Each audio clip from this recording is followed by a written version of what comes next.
Magamay ba ako? Huwag kami sildo. Mag-agad kami. Munang magtarong mo piring para si pastor na makaon. Munang magtarong mo mimbro para si pastor na makaon. Kaya wala kami sildo. Kaya sildoan ba? Hindi mo kabayan eh.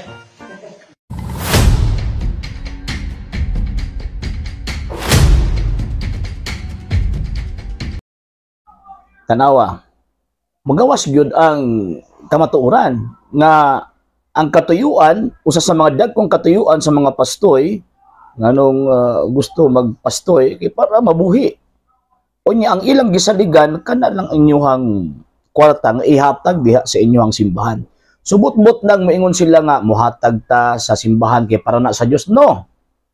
Para na sa inyong mga pastoy. And natuman ang giingon sa balaang kasulatan, 2 Peter chapter 2 verse 1 to 4, kining mao mga tawhana ang tumong og tinguha nila pagpanapi. Munang dita pailad na nianang maong ingon ana nga presentation sa mga pastoy nga naman tungod kay kabaluta silang tumaw tinguha dili pag-alagad sa ato ang Ginoong Jesucristo. Number 2, wa sila katungod nga mokuha og halad para sa Dios. Nya pagkahuman ang tinuod ay para lang di sa ilahang kaugalingong mga bulsa. Wa sila katungod kay never ka makabasa sa balaang kasulatan nga ang mga pastoy anong walay koneksyon sa atong Ginoong Jesucristo gitagaag katungod nga magwali, gitagaag katungod nga mudawat sa bisan unsang iya atong ihalad ngadto sa Dios. Kay kung mingon ta nga maghalad ta ngadto sa Dios unya pagkahuman sa pastoy nato ihatag sama na nga nag-Dios ta. Nga naman kilahi man ang Dios nga giila sa mga pastoy ug ato ang giila. Ang Dios nga giila sa mga pastoy di tinuod nga Dios. Nga naman wala man sa nakagiusa sa iglesyang gitukod sa Dios mismo. Number 2 nga punto, kining ato ang mga higala nga pastoy again may connection sa tuang Ginoong Jesucristo. Walay kung sa pa ba walay direct connecting line. Kung baga, gikan karong panahon paatras sa ato ang Ginoong Jesucristo. Tungod kay nagpasakop lamang sila sa pundok nga kung diin gitukod lang pod og mga Amerikano. So mao na nga dili ta pailad mga sir ug mga ma'am. Kung magpailad ta tablara nga ato ang kaugalingon mo ato ang gitulak padung didto sa kalaglagan. Tablara nga ato ang kaugalingon mo ato ang gitulak ngadto sa impyerno. So dili ni ako ha mismo nabaduog din ninyo. Nini nga ato nga higala nga pastoy nga nagsulti siya nga pagtarong mo mga membro kay nagsalig rami ninyo kaya kung di mo maghalad, kami kaunon. Munang uban, instead of musunod sa kamatuoran, ang ilang gisunod, ang ilang kaugaligong kailibgon.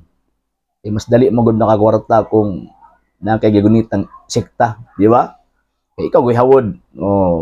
Ikaw gihawod niya. Simbang Katoliko, kinahanglan man kamo submit sa mga pari kay sumala sa balaang kasulatan, sila man ang gitahasan sa Ginoong Dios nga magtudlo sa iyang pulong og mga siwa or mudumala sa iglesyang gitukod sa tuang Ginoong Jesucristo. Kini mga pastoy, wala na sila eh. So mga dita pailad mga sir mga mama, ay gyud mo pailad. Kung magpailad mo na, disgrasya gyud na yung kalag. Sa hindi pa po nakapag-follow sa mga pages po natin, i-follow niyo po yung mga pages po natin. RJ Horolanciano II TV, Apolia Punto Argumento page, Kuya Apologist TV page, and RJ's Vlog 2022. And pwede rin po kayo mag-send po dyan ng Facebook stars. And also, sa ating po mga channels, sa hindi po nakapag-subscribe, subscribe po ninyo yung mga channels natin. Dalay Catholic, Apologist International Official, RJ Sano II TV, Kuya Apologist TV, and Barrio Kawayan Religious Forum.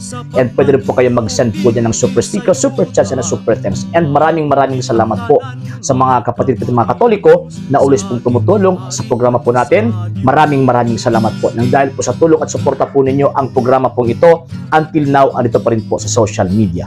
And until now din po, nangangailangan pa rin po tayo sa tulong at suporta po ninyo dahil wala po kami magagawa rito mga sir, mga ma'am, kung wala po yung tulong at suporta po ninyo. Sa gusto pong tumulong, sa gusto pong sumuporta, pwede po ninyong ipadala ang tulong at suporta po ninyo sa pamamagitan po ng ating mga account numbers dyan po sa ating pong screen.